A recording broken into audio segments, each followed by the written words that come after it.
Bonjour à tous. Donc, je suis Solange Laumé, senior manager chez Columbus Consulting, qui est un cabinet de conseil qui accompagne les grandes transformations, notamment dans le secteur bancaire. Et je suis ravie d'animer cette table ronde autour de l'IA, la data et l'automatisation. Donc, sujet incontournable pour le secteur bancaire et les acteurs financiers. Et j'ai autour de la table donc 4 intervenants que je vais laisser se présenter. On a un. Donc, Nathalie Moreau, je suis directrice commerciale chez Lumines. Donc, pour ceux qui ne nous connaîtraient pas, Lumines est une ETI française présente à l'international de 1500 personnes. Nous sommes des spécialistes de l'optimisation des parcours et de l'automatisation des processus digitaux. Donc, l'IA fait pleinement partie des solutions que nous proposons au secteur bancaire pour répondre à des enjeux de réduction des coûts et d'amélioration de la satisfaction client. Donc, c'est un sujet qu'on maîtrise depuis de nombreuses années et ce qui nous permet de pouvoir proposer, étudier et proposer à nos clients des stratégies IA gagnantes qui doivent répondre à leurs enjeux opérationnels. Voilà. Donc, on travaille avec pas mal de banques, le groupe Crédit Agricole, la BNP, la Société Générale et aussi le secteur assurantiel comme AXA et le groupe Maïf. Bonjour à tous, je suis Alexandre Gaillard, je suis le CEO d'Investglass. Investglass est une société suisse, une société à capitaux familiaux, ce qui est assez rare dans le monde de la fintech. Investglass est une société qui a été fondée en 2014 et qui permet à des banques telles que Crédit Agricole, Arabank, Al Jazeera Bank, UBP, CIS, mais également des brokers et des asset managers, d'automatiser l'ouverture de compte, le CRM, donc la relation clientèle, la distribution de produits, la vente de produits, le compliance, donc vraiment toute la couche front que l'on connecte ensuite au core banking, au logiciel comptable de nos clients. Les gens viennent chez nous pour une raison, c'est qu'on n'est pas américain, donc on ne fait confiance à personne. On fait confiance qu'à nos clients qui vont héberger donc, le logiciel Investglass sur leur serveur ou sur un cloud suisse sécurisé. Merci. Lydie. Bonjour à tous, Lydie Percier. Moi, je suis responsable de l'innovation pour le groupe Indosuez Wealth Management. C'est la filiale de gestion de fortune du groupe Crédit Agricole. Nous ne sommes pas américains non plus et nous ne faisons confiance à personne. Dans le cadre de mes activités, j'encadre une équipe qui fait du développement agile et qui notamment développe des solutions d'IA générative. Et puis plus globalement, on accompagne l'ensemble des métiers en fait, dans leurs besoins de transformation digitale, d'automatisation. Et donc c'est à ce titre que je vais témoigner aujourd'hui. Bonjour à toutes et à tous, Daniel Benwalid, directeur commercial chez Wirk. Donc Wirk est une start-up qui a 6 ans maintenant, on est éditeur de logiciels. Notre cœur de métier, c'est de savoir lire des documents. Et autour de cette expertise de la lecture de documents, qui peuvent être des documents très simples comme des pièces d'identité, voire très complexes comme des contrats ou des statuts d'entreprise, autour de cette expertise, on a développé un certain nombre de cas d'usage pour aider nos clients à automatiser leur processus, notamment des clients en banque comme American Express, Société Générale ou le Crédit Agricole, et des clients dans les assurances ou dans les mutuelles comme Allianz ou Gras Savoye. Merci. Alors, on va démarrer par des questions autour de l'IA, l'automatisation des technologies au service des besoins métiers. Donc, pourquoi l'IA et l'automatisation ne doivent pas être traités comme de simples sujets technologiques? J'ai commencé par Lydie. Alors, bon, la technologie, c'est évidemment un sujet, mais c'est vrai que quand on discute avec nos métiers, ce qui va nous intéresser en premier lieu, c'est toujours de revenir aux besoins et de revenir au ressenti des utilisateurs. Ce sont les mêmes recettes que pour tous les sujets de transfo digital, à mon sens. Donc, ce qu'on va faire, c'est des interviews qualitatives et on va essayer de comprendre quel est le besoin sous-jacent. On va essayer d'aller à la root cause et à l'irritant qui peut ou pas, d'ailleurs, nécessiter une automatisation. Et effectivement, on va aller taper dans tout le panel de solutions qui va être possible. Ça peut être aussi bien, finalement, revoir un process qui est juste mal fagoté et qui, du coup, ne peut pas être efficient et ne peut pas satisfaire les utilisateurs de ce process. Ça peut être de l'IA, ça peut être de l'IA générative, évidemment, de la RPA, mais en tout cas, on part toujours de la root cause. On va analyser avec les métiers, on va les accompagner parce qu'il y a un volet quand même très pédagogique. Hein. Quand on se parle de ces solutions-là, on est sur des sujets qui peuvent être peut-être un peu difficiles à appréhender. Donc on revient aux bases et on analyse quel est l'irritant qu'on cherche à corriger, quel est finalement le KPI que l'on cherche à améliorer. Et comme ça, de façon itérative, on peut accompagner les métiers dans leurs différents besoins d'automatisation. Nathalie ? Alors, moi, je pense que de toute façon, l'IA, toute l'automatisation par l'IA, c'est un sujet qui est connu et maîtrisé depuis longtemps par les banques et par Lumines. Le constat, sûrement, sur ce sujet-là, c'est que, oui, c'est un levier d'efficacité opérationnelle, mais aujourd'hui, ça doit aller au-delà et ça devient un impératif commercial. C'est-à-dire que tous autant qu'on est, je pense, dans la salle, on veut des réponses rapides, on veut des parcours fluides et on veut que nos demandes soient gérées de façon quasi instantanée. Donc la réflexion autour de l'IA, elle doit être vraiment sur la fluidité, sur l'amélioration de la fluidité des parcours et l'accélération des process pour faire en sorte que nos clients, les clients bancaires, soient les plus satisfaits possibles. A priori, il y a eu ce matin quelqu'un de LCL qui a indiqué qu'il faudrait être capable de pouvoir répondre à une demande client de la même façon, à la même rapidité que Uber. Donc on voit bien que ça devient en fait un sujet qui est prépondérant. Donc les clients bancaires, en tout cas nos clients bancaires sont assez matures sur le sujet. Néanmoins, il y a toujours des réflexions autour de cette accélération et voilà, et nous on essaie de les accompagner au mieux de par notre expérience et avec la possibilité même de faire appel à des consultants experts de notre agence digitale qui ont vraiment qui savent implémenter l'IA pour avoir des parcours qui soient les plus fluides, sans rupture et sans latence. Merci. Si on rentre du coup sur des cas d'usage un peu concrets et qu'on regarde les bénéfices observés, est-ce que, Daniel, tu aurais des exemples à nous partager de ce que vous avez déployé ? Oui, complètement. Donc nous, vous avez compris, dans notre startup Wirk, on est un peu au fond de la mine. Nous, notre sujet, c'est pas de philosopher sur l'IA, c'est plutôt d'aider nos clients à répondre à des problématiques très, très opérationnelles. Donc je peux peut-être partager avec vous un certain nombre de cas d'usage qu'on traite pour nos clients. Donc on l'a dit, côté banque, ce qui marche très bien en ce moment, ça va être des sujets autour de la conformité, notamment la conformité des personnes morales, aller trouver les bénéficiaires effectifs. Donc, dans la myriade de normes qu'il y en a une qui s'appelle le LCBFT, notamment la 5e et la 6e directive LCBFT, qui enjoint les établissements bancaires et financiers à savoir quels sont les bénéficiaires effectifs de leurs clients personnes morales. Donc quand demain, il y a une boulangerie qui va ouvrir un compte au Crédit Agricole, le Crédit Agricole est censé savoir qui est la personne physique qui détient le capital in fine dans cette boulangerie. Et si cette boulangerie est détenue par une holding, elle doit faire des diligences pour savoir qui est derrière cette holding, pour connaître in fine quelles sont les personnes physiques, les gens, qui détiennent le capital de cette entreprise. Et donc ça, c'est un sujet qui marche assez bien en ce moment parce qu'il y a un registre qui existe, qui est tenu par les greffes, mais il y a une obligation pour les établissements financiers de contrôler ce registre sur la base de documents probants.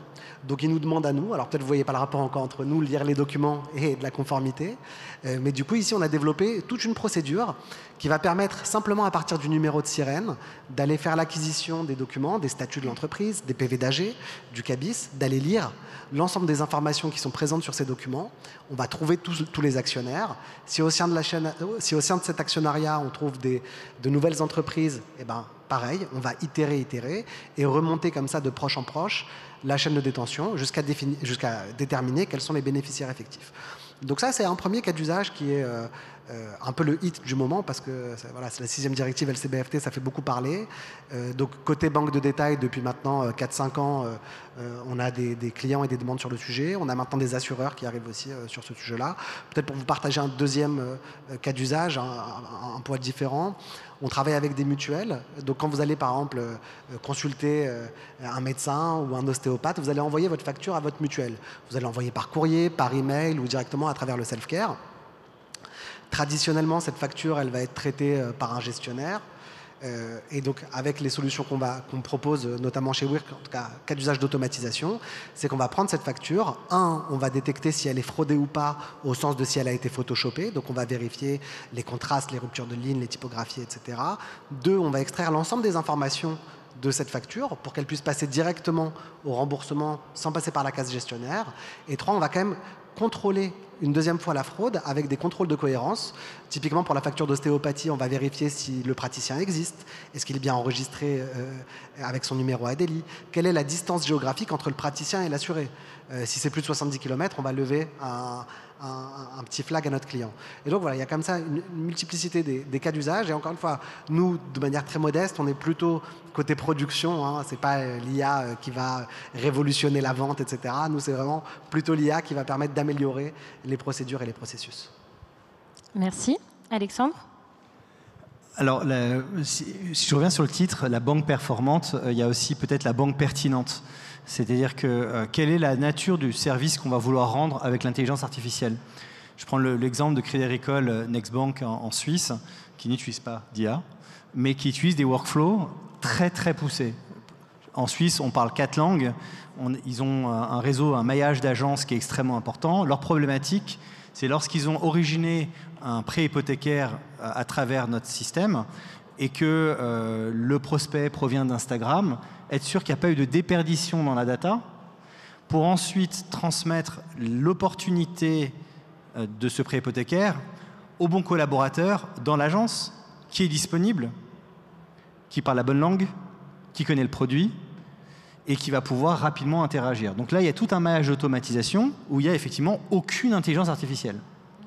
Bien évidemment, moi j'arrive toujours en disant on va aller sur l'IA, mais l'IA, ça a quel coût? Parce que concrètement, si vous commencez à faire tourner ensuite une IA sur un serveur on-premise, encore une fois pour des raisons de confidentialité, sachant qu'en plus la plupart de nos clients sont cross-border, donc ça c'est aussi une problématique fréquente en Suisse, ça coûte extrêmement cher.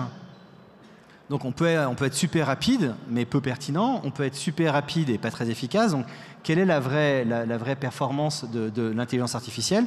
Et ensuite, ça va dépendre des cas. On a des cas de blanchiment d'argent. Donc tu parlais de la 6e directive de AML, LBF-CT. Donc effectivement, où est-ce qu'on va avoir la responsabilité si l'IA n'a pas fait son boulot de manière satisfaisante? Et puis par ailleurs, lorsque vous utilisez une IA, c'est quelle IA vous utilisez? On a travaillé depuis Investglass, on suit pas depuis très longtemps, hein, l'IA depuis 2 ans, mais on a suivi toutes les évolutions. Donc au début, l'IA, on posait une question et puis ChatGPT nous répondait. Puis après, des clients qui voulaient on-prem, donc c'était avec Mistral. On devait faire tourner, mais faire tourner Mistral, ça coûte très cher. Surtout si vous avez 300, 400 collaborateurs qui passent leur temps à poser des questions. Donc après, on s'est dit, alors on va faire des appels qui vont être retardés. C'est-à-dire qu'au lieu de tout lancer one shot à la demande, on va scheduler, on va orchestrer les demandes pour que les demandes soient prêtes le soir, pour que le matin, quand vous arrivez au bureau, la machine vous donne des suggestions d'IA. Puis après, ils nous ont dit, bah oui, mais on veut travailler avec des fournisseurs qui ont des API ouvertes. Donc là, maintenant, on rentre dans le domaine que vous avez peut-être entendu, qui s'appelle les MCP. Et la problématique des MCP, c'est que finalement, on va demander de tout à n'importe qui, n'importe comment. Quelle est la responsabilité de la banque performante à ce moment-là? On rentre dans un domaine qui s'appelle l'hallucination. Et aujourd'hui, personne en Chine, aux États-Unis, en France, nulle part n'a répondu de manière parfaite à la problématique de l'hallucination. Même DeepSeek, si vous souhaitez lui poser des questions sur ce qui s'est passé sur la place Tiananmen, vous obtiendrez des réponses que le gouvernement chinois ne veut pas vous donner. Avec DeepSeek. Donc l'hallucination, elle est possible à tous les points de vue et je pense qu'aujourd'hui la banque performante doit faire attention à ça. Et dernière chose, maintenant on rentre dans ce qu'on appelle l'agentic. Donc là c'est comment on fait discuter plusieurs solutions de l'architecture bancaire et à ce moment-là, quelle va être l'orchestration lorsque l'on fait un KYC, lorsqu'on fait une revue de transactions. On travaille beaucoup sur les transactions anormales des flux qui nous arrivent de nos clients. À partir de quand une transaction, vous fermez les yeux sur la nature de cette transaction? Ou si vous avez un prospect, par exemple, je vous donne un cas très concret, un prospect qui serait sur une liste recherchée de terroristes, si vous êtes une banque à Singapour, vous devez le reporter à l'agence de contrôle masse. Pour l'instant, on ne fait pas ça en France. Mais si un jour on devait effectivement être embêté parce que le gouvernement américain commence à nous poser des problèmes avec Google ou Microsoft, avec Azure sur lequel on est tous dépendants, la banque performante en France ne serait plus du tout performante.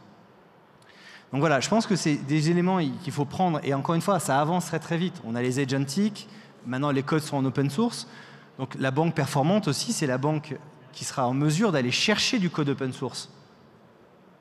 Alors, en tant qu'éditeur de soft, ça fait un peu peur, mais on survit quand même. Si nous, on va chercher le code open source. Donc la banque performante de demain, et je vous donne un exemple pour ceux qui sont dans le monde bancaire et qui veulent tester, le logiciel N8N, qui est un logiciel de workflow, il est totalement open source. Alors après, il vous faut les bécanes pour le faire tourner, mais il est totalement open source. Et croyez-moi, c'est probablement le meilleur outil d'automatisation du marché, qui coûte 0. Par contre, quelle est votre dépendance? Là, il faudra voir avec le risque compliance au niveau des contrats à long terme pour faire fonctionner votre banque performante. On a commencé effectivement déjà à aborder les sujets de performance et comment on fait pour garantir un ROI, un retour sur investissement sur les projets. Nathalie, est-ce que tu pourrais nous en parler un peu plus ? Oui, alors en fait, on le voit au niveau de nos clients, les indicateurs qu'ils vont suivre au niveau performance et au niveau ROI, ça va beaucoup dépendre du process qui est mesuré.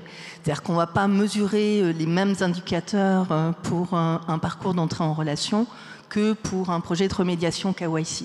Donc si on prend le cas de l'entrée en relation, nous les indicateurs qui sont suivis par nos clients bancaires, entre autres les banques en ligne, ça va être le taux d'automatisation sur les documents, le temps de réponse de l'IA, le taux qualité en fait des données restituées, la fluidité, le taux de fluidité, c'est-à-dire le nombre de demandes qui sont validés en ligne automatiquement. Voilà, ça, ce sont des indicateurs qui sont suivis. Et là-dessus, on va dire que le niveau d'exigence de nos clients, il est très haut.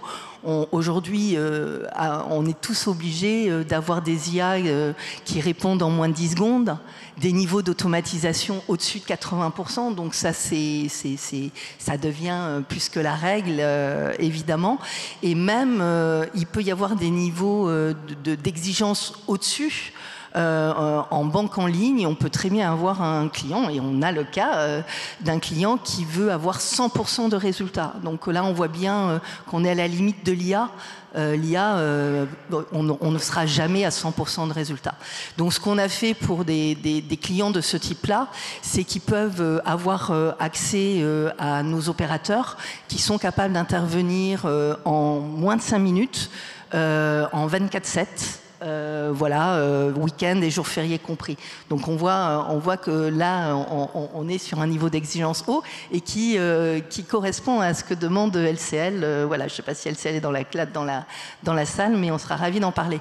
Et après, sur des projets de remédiation KYC, les indicateurs vont être assez différents.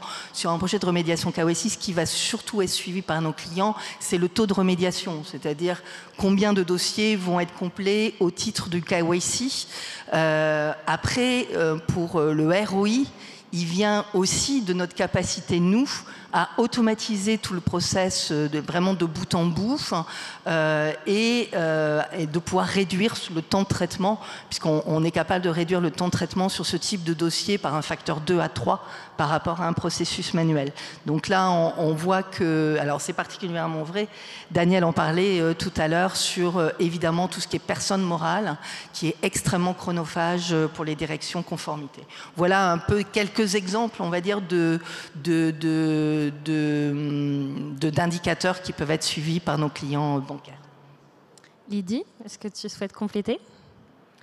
Oui, je vais rebondir peut-être sur ce que disaient Alexandre et Nathalie. À la fois, c'est un marché qui est foisonnant en termes de solutions, et il y a des solutions open source qui sont très séduisantes. Et nous, en tant que structure de R&D un peu de la boutique, il faut qu'on les explore et il faut qu'on puisse aussi travailler avec ces acteurs-là. et à la fois, bien évidemment, les considérations habituelles de protection de nos clients, protection de leurs données, souveraineté, etc., donc qui nous amènent d'autres challenges. Donc on est toujours un peu sur un équilibre en fait entre utiliser peut-être des solutions qui sont à l'état de l'art, mais qui sont peu éprouvées, et qui nous permettent parfois d'aller chercher un time to market qui est intéressant pour les métiers, et naviguer dans une infrastructure technique sécure en fait. Donc ça c'est toujours un peu l'arbitrage qu'on peut avoir. Maintenant, si je reviens sur le sujet du KPI, évidemment, on accompagne les métiers à la fois dans la compréhension fine de leurs besoins. Pour ça, on utilise beaucoup des techniques de design en fait pour aller chercher les irritants. Et ensuite, on va mettre les KPI qui nous permettent de valider que ces irritants n'existent plus. Là, je pense à plusieurs cases sur lesquels on est en train de travailler. Il y en a un notamment qui a pour vocation d'aider en fait toutes les équipes qui sont en front avec le client à accéder facilement à de l'information qui est disséminée aujourd'hui dans des procédures et de la documentation interne. Et bien, typiquement, là, il y a un indicateur fort qu'on veut suivre, c'est le first time right. Donc, le first time right, c'est est-ce que lorsque je fais un dossier client, il est conforme, complet du premier coup. Voilà. Et donc ça, pour nous, c'est assez pivot. Ça parle à l'ensemble des parties prenantes. Et ça, c'est important aussi dans cette logique de workflow. En fait, il faut que le KPI un peu central, il parle à l'ensemble des intervenants. Et là, en l'occurrence, pour nous, c'est assez emblématique. Et puis après, sur d'autres sujets, on va avoir vraiment des KPI purement d'efficacité opérationnelle. Je pense au KYC notamment. Donc nous, évidemment, dans notre activité, il est assez lourd. On a des enjeux de criblage, de bien connaître les bénéficiaires effectifs, de bien connaître la source de la fortune de nos clients, leur entourage, etc. Et donc pour faire ça, on repose énormément aussi sur les banquiers. Et du temps de banquier, ça coûte cher. Je ne sais pas s'il y a des banquiers dans la salle, s'ils pourront confirmer. Mais du temps de banquier, c'est important. C'est du temps qu'on ne veut pas administratif, c'est du temps qu'on veut vraiment dans le relationnel. Et donc là, c'est là qu'on va aller suivre ce genre de KPI pour s'assurer qu'on répond à ces enjeux. Merci. Vous avez commencé tous à un peu aborder les défis et les enjeux autour de la souveraineté, la sécurité, peut-être aussi de la culturation. Je vais recommencer par toi, Lydie, parce que tu évoquais, lorsqu'on échangeait, les enjeux d'adoption par les équipes de l'IA et de l'automatisation. Oui, en fait... Évidemment, quand on explique un peu l'histoire dans les métiers, tout le monde est ravi. Enfin, je veux dire, personne n'a envie de faire des tâches qui n'ont pas de valeur ajoutée, qui sont répétitives. C'est le rêve de personne, concrètement, au quotidien. Maintenant, une fois qu'on a passé un peu ce cap-là, il y a toujours une dimension un peu inquiétante aussi avec ces technologies. Vont-elles nous remplacer? Vais-je perdre mon emploi? Etc. etc. Et en fait, là, je le dis de façon un peu humoristique, mais... c'est quand même une vraie préoccupation qu'il faut savoir gérer. Donc, ce premier frein qui est vraiment lié à est-ce que j'ai envie finalement d'être partenaire avec des solutions technologiques? Est-ce que j'ai envie d'être juste de les subir? C'est à nous aussi d'amener les métiers à avoir cette compréhension-là. S'ensuit l'adoption, parce qu'on peut suroptimiser un process, mais à un moment donné, si les utilisateurs ne suivent pas, en fait, on est toujours dans quelque chose qui ne sera pas performant. Donc c'est important pour nous, je vous le disais tout à l'heure, d'associer dès le démarrage les utilisateurs et de répondre à leurs pain points. Et puis, il y a un sujet aussi, il faut savoir gérer les attentes des équipes. En fait, quand on commence à avoir un ou deux petits succès, là, hop, on a plein de clients internes qui viennent taper à la porte en disant « Et moi, j'ai plein de bonnes idées pour automatiser plein de choses ». Et là, il faut aussi savoir gérer les attentes. Déjà parce qu'on n'est pas des équipes pléthoriques et qu'on est plutôt dans une logique d'innovation frugale. Et aussi parce que tout ne s'automatise pas et tout n'a pas besoin d'être automatisé. Parfois, si un métier vient me voir et me dit « Alors là, ce contrôle, ce serait vraiment super de l'automatiser. » Ah oui, alors ok, donc c'est quel type de contrôle? Il se fait à quelle fréquence? Combien de personnes travaillent dessus? C'est Michel, il fait ça 3 fois par an et ça lui prend une demi-journée. Bon, moi, si je mets ma casquette de business analyst, assez rapidement, je vais dire non. Et il faut que ce soit OK. Il faut que ce soit acceptable qu'on puisse dire non dans ces cas-là, parce que ça doit répondre à des logiques héroïstes, qu'on doit pouvoir prioriser les cases Et donc, il faut aussi qu'on ait ce dialogue-là. Ça peut être un frein, parfois, si les métiers ne sont pas prêts à entendre que non, on ne va pas prendre un case. Merci. Daniel, pour toi, quels sont les défis, les enjeux autour du déploiement de l'IA et l'automatisation ? Alors, je vous partage peut-être un échec qu'on a vécu, nous, il y a 4-5 ans, quand on venait de déployer la solution chez un de nos premiers clients. On lui avait déployé une solution d'IA, et donc en remplacement d'un back-office qu'il avait. Donc il avait un back-office avec une quinzaine de collaborateurs, et on lui a déployé une solution d'IA avec des SLA autour de 85-87% d'automatisation. Et tout se passe très bien, enfin, les gens du projet étaient ravis, etc. Et au bout d'un an, ils ne renouvellent pas le contrat. Et donc on tombe un peu des nues, et alors on demande pourquoi. Et en réalité, il a un excellent argument. Il nous dit, vous automatisez 80%, 85% des dossiers. À la fin, j'en ai toujours 15% qui arrivent. Du coup, je suis toujours obligé d'avoir un back-office. Et avec les pics de saisonnalité, j'ai peut-être besoin finalement d'autant de monde que ce dont j'avais besoin avant. Et finalement, le coût de l'automatisation à travers une IA, c'est juste on top du coût de mon back-office. Ah, ça, je peux vous dire, on avait mauvaise. Et du coup, en tout cas, c'est un des risques, en tout cas, majeurs que j'identifie. Encore une fois, nous, on est vraiment sur des sujets très opérationnels, où on est là en train d'automatiser des opérations de back-office. Donc, nous, c'est vraiment réduction des coûts, etc. Donc, c'est une logique qu'on n'avait pas et maintenant avec laquelle on travaille tout le temps avant de démarrer quelque projet que ce soit. Et donc, pour moi, c'est un risque majeur. C'est de savoir, de se dire, c'est super, il y a des solutions qui existent, mais ces solutions, vous l'avez tous dit, elles ne font pas tout. Comment est-ce que je vais gérer ce reliquat ? Donc, on a travaillé sur le sujet, on a monté une plateforme sur laquelle il y a des relecteurs, des choses comme ça, etc. Mais en tout cas, ce risque-là, je l'identifie, c'est pas tellement un risque autour de l'IA, c'est vraiment un risque organisationnel. Quand je suis en train de déployer un nouveau projet sur lequel je viens substituer ma solution existante par une solution d'automatisation, et ça peut être du RPA, ça peut être de l'IA pour le coup, ça peut être vraiment à peu près tout. J'identifie un risque majeur sur le fait qu'on ne se projette pas à terme en se disant, voilà, c'est pas l'alpha et l'oméga. Alors, à la fois, il y a des sujets autour, tout ne peut pas rentrer dedans en termes de volume, mais je pense que même sur un cas d'usage qui peut bien marcher, tout ne rentrera pas dedans. Il y aura toujours les exceptions, et il faudra toujours un processus pour gérer ces exceptions. Et s'il n'est pas pris en charge au début du projet, on peut se retrouver, c'était un peu ce qu'on a vu, je pense qu'on l'a tous vécu, sur les pilotes il y a 4-5 ans. Tout le monde disait c'est bien l'IA ou c'est bien l'automatisation, le RPA, etc. Mais finalement, ces petites expérimentations, elles ne démontrent pas de ROI. Oui, elles ne démontrent pas de ROI parce qu'on n'a pas pensé le processus à l'échelle. On les a pris avec des expérimentations où, tiens, je vais essayer d'aller lire une pièce d'identité automatiquement. Je vais essayer d'aller lire telle facture automatiquement. Et finalement, de ne pas le penser global, forcément, les économies ne sont pas forcément au rendez-vous. Donc voilà en tout cas un des risques majeurs. Donc il n'est pas tellement lié à l'IA, mais plus de manière un peu opérationnelle dans la mise en œuvre de ces projets. Merci. Alexandre ? Alors le ROI, donc le retour sur investissement, si c'est bien ce ROI-là, selon moi, il est infini. Il est infini parce que le logiciel va être gratuit. Ce qui par contre va nous coûter, c'est les machines. Et d'être en mesure d'avoir des machines sur lesquelles nous avons le contrôle des bases de données, le contrôle des GPU, des CPU, et donc qu'on puisse faire tourner le logiciel que l'on souhaite. On travaille avec des banques de détail aujourd'hui qui offrent de la banque privée sans nécessairement avoir recruté des équipes aussi grosses qu'une banque privée, grâce à l'IA. Ça fonctionne. On travaille avec des banques commerciales qui souhaitent continuer à appeler systématiquement au téléphone, ce que fait CNX Bank, et je trouve ça assez génial. Donc tout est automatisé, mais le RM passe un coup de fil.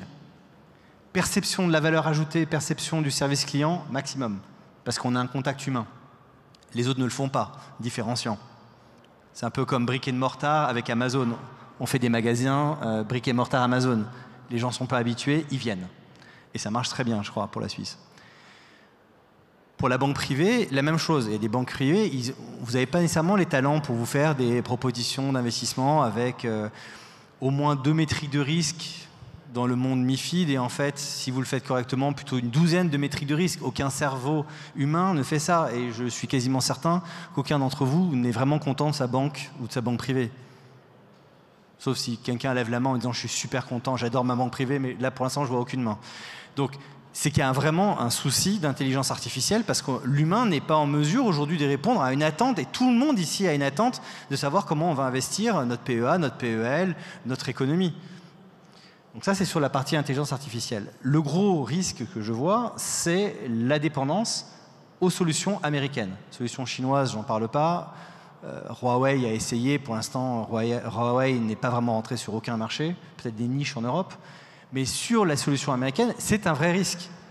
Si demain, Microsoft, ils ont augmenté leur tarif de 25%, mais si dans 6 mois, ils augmentent leur tarif de 50% ou de 100%, parce qu'ils n'aiment pas notre politique française, on fait comment en France pour faire tourner du copilote?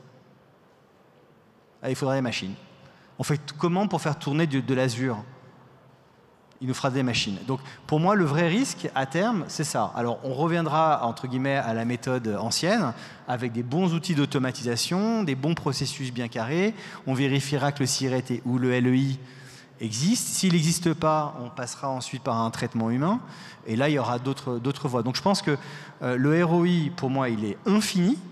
Tant qu'on a des machines sur lesquelles on a des accès, tant qu'on a des gens qui ont la tête bien faite et qui sont prêts à prendre des risques sur des innovations, parce qu'il y a ça aussi, il y a des gens qui ne veulent pas innover, hein, qui disent c'est très bien, ça a très bien marché, on ne veut pas toucher. Mais en face de nous, on a une vague, et là j'étais à Dubaï la semaine dernière, on a une vague d'Indiens, de Chinois, de Russes qui ne demandent que de ça, d'en découdre avec le marché européen, avec des solutions bon marché. Et bien sûr qu'on les utilisera. Tout le monde a utilisé Copilot, DeepSeek, et on a trouvé ça génial. Donc bien sûr qu'on va les utiliser. La seule chose après qui sera importante, c'est le coût de la bande passante de nos clients et de nos prospects ou de nos collaborateurs. Parce qu'effectivement, un banquier, ça coûte cher. Moi, mes clients qui sont sur Investglass, le 1er mai, ils travaillent. Le plus compliqué, c'est les clients qui travaillent beaucoup le week-end. Par exemple, Crédit Agricole, Nextbank, mais bien sûr, ils ne sont pas là le dimanche. Mais le pic de demande de crédit hypothécaire, c'est le dimanche. C'est dimanche où il y a tout d'un coup un pic et tout le monde veut savoir comment ils vont faire pour refinancer leur maison. Et donc là, c'est toute une histoire de qu'est-ce qu'on va offrir comme service avec l'intelligence artificielle, qu'est-ce qu'on va garder en tant qu'humain. Et ça, c'est les questions que vont devoir se poser les banques. Les banques traditionnelles, bien évidemment, mais également les nouvelles banques, les Revolut, les N26, toutes les néobanques qui veulent maintenant rentrer sur des segments de banques privées, de banques commerciales. Elles vont devoir tenter des nouvelles approches pour capturer des marchés en étant compliant et en gardant peut-être aussi, pourquoi pas, un human touch, ce qu'ils ne font pas actuellement, mais peut-être qu'il y aura un human touch de ces néobanques à venir. Merci. Et Nathalie, donc il y a des sujets de souveraineté, peut-être des sujets aussi autour de l'éthique. Oui, en fait, on le voit bien, hein, quand on parle d'IA, la data, elle n'est jamais très loin. Et donc, c'est un sujet, Lumines, on est très proche de ce sujet, puisqu'on traite un quart des données personnelles des Français. Donc, on se doit d'être irréprochable au niveau éthique et au niveau confiance numérique. Donc c'est vrai qu'on a construit toute une démarche qui s'appelle la Data Ethic by Lumines, qui est intégrée à l'ensemble de nos projets et qui repose sur 4 piliers. Le premier, évidemment, réglementaire, dans le respect des lois et l'anticipation justement des normes IA. Il y a le côté souveraineté dont on a parlé. Donc nous, c'est du traitement en France et une architecture Secnum Cloud. Il y a le côté également environnemental. Hein, on parlait d'IA chinoise. Voilà, donc c'est aller au-delà de ce qu'on fait nous déjà en interne, aller chercher de l'IA qui soit sobre et durable, et puis travailler aussi sur le côté humain, sur toute la recherche d'éviter des biais, toute la dignité humaine, etc., etc. Donc pour nous, on pense que en fait tous ces sujets-là, c'est pas un frein. Enfin, au contraire, ça doit être un vecteur de confiance et de création de valeur. Voilà, on peut être à la fois responsable et innovant. Je pense que c'est... Et en France, voilà, c'est pour rebondir sur ce que tu disais, je pense qu'il y a aujourd'hui des sociétés en France qui ont cet ADN et qui sont capables de proposer des solutions qui sont totalement novatrices et performantes sur l'IA en respectant tout ça. Merci. On a juste le temps pour un petit mot de conclusion de chacun, en commençant peut-être par Daniel. Je n'avais pas forcément des choses à dire, mais c'est vrai que si je prends 30 secondes, dans la construction de ces projets-là, je ne sais pas si on en a parlé, mais comment est-ce qu'on se dit si on va lancer ou pas? Moi, c'est toujours cette grille de lecture autour du coût, qualité, service, qui sont les 3 enjeux avant de démarrer n'importe quel pilote avec nos clients. C'est 3 trucs qu'on va regarder. Et donc, effectivement, dedans, il va y avoir, est-ce que je vais avoir un ROI? C'est les coûts. Et effectivement, si le volume est très faible, comme tu l'expliquais tout à l'heure, forcément, tu vas y perdre. La qualité, c'est... est-ce que je vais être capable de préserver ce qui est fait aujourd'hui manuellement ou sur les procédures qui sont faites aujourd'hui actuellement? Est-ce que je vais être capable de donner à mes clients finaux le même niveau de service dans le processus que je vais automatiser? Et donc, c'est bien, encore une fois, garder IA plus humain parfois. Et enfin, le service, bon, bah là...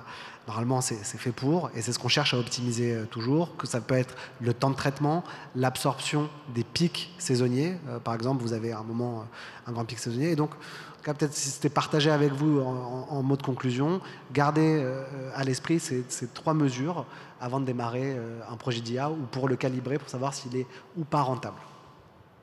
Merci. Lydie? En mot de conclusion, je dirais la première chose, appliquons les recettes qui fonctionnent à ce nouvel écosystème de solutions qui est très très riche. Repartons du besoin de l'utilisateur. On est souvent surpris de ce qu'on obtient et c'est une démarche qui est vraiment absolument nécessaire si on veut avoir de l'adoption après. Et le deuxième point, je dirais... finalement, embrasser un peu tout le scope de l'automatisation. Évidemment, la hype du moment, c'est IAGEN, mais il ne faut pas se mentir, il y a souvent des sujets qui sont intrinsèques au process en fait, auquel on essaye de s'attaquer. Et il ne faut pas avoir peur, je crois, de faire du bon vieux process re-engineering qui pourra très bien s'automatiser ensuite. Il y a un vrai risque à vouloir faire de l'automatisation sur des choses qui ne sont pas bien conçues, en fait. Donc, design et avoir cette approche très pragmatique, automatisons des choses qui sont bien pensées. Alexandre? Donc, comme dit Lydie, le design, c'est super important. Il faut remonter à la base, il faut remonter à la base de données. Je pense que généralement, on ne va pas assez loin sur la conception de la base de données, comment elle a été conçue, comment elle a été orchestrée, comment elle est mise à jour. Ce que l'on voit dans l'IA, pour ceux qui ont testé des logiciels comme Manus, c'est que bientôt le front-end pourra être développé également par l'IA. Donc le front-end pourra être testé potentiellement par vos utilisateurs.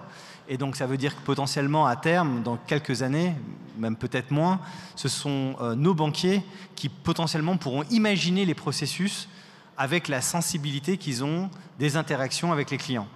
Donc il y a un changement, je pense, qui va se faire opérer entre la valeur ajoutée du service et puis la possibilité de créer ses propres outils. Je pense que ça va bientôt arriver. En tout cas, on l'a vu avec Manus et puis on va en voir certainement avec d'autres agents qui gèrent des tâches. Pour moi, la chose la plus importante que vous devez prendre en compte, c'est la souveraineté et la résidence de la data. C'est où réside votre data. Une chose que fait très bien Microsoft, quand même, c'est que lorsqu'ils ont lancé Copilot, tout de suite, ils ont pris en compte l'architecture de l'API comme étant une clé permettant d'envoyer des outputs qui ne sont pas interdits. Ceux qui connaissent le CRUD, Create, Read, Update, Delete, ils ont démarré par ça avant de faire de l'IA. Très bien. Et c'est ça, ce que vous devriez faire, c'est vous assurer que la data sur laquelle vous allez jouer, vous y avez le droit d'y jouer dessus. Où est-ce qu'elle va? Est-ce que la data reste de manière permanente sur ces IA? Et si ce n'est pas le cas, à ce moment-là, montez des POC on-premise Ça ne coûte pas si cher que ça. Un serveur on-premise, ça coûte entre on va dire 10 000 à 20 000 euros par an pour démarrer des projets, avec différents providers on-premise qui seront souverains français ou européens et dont la résidence sera votre résidence. Merci. Et pour finir, Nathalie? Je vais rebondir sur ce qu'a dit Lydie. Moi, je pense que ce qui est important, c'est de ne pas juste choisir un partenaire technologique. Alors évidemment, le partenaire technologique, c'est toujours la techno, c'est important, mais d'avoir un partenaire plus stratégique qui va être capable justement de réfléchir l'IA dans le bon process. Et on le voit bien, nous, sur les projets qu'on mène, il y a toujours une combinaison entre la machine et l'humain. Donc voilà, donc c'est un point important et je pense auquel il faut vraiment faire attention pour réussir ces projets d'IA et réussir à répondre aux enjeux des métiers. Qui peuvent être des enjeux de réduction de coûts, qui peuvent être des enjeux de satisfaction client, qui peuvent être des enjeux de taux d'enrôlement, etc., etc. Donc je pense que c'est vraiment un point essentiel et voilà et pas utiliser l'IA pour l'IA. Enfin c'est l'IA, ça doit faire gagner. Merci beaucoup pour toutes vos interventions et à tous les participants autour de cette table.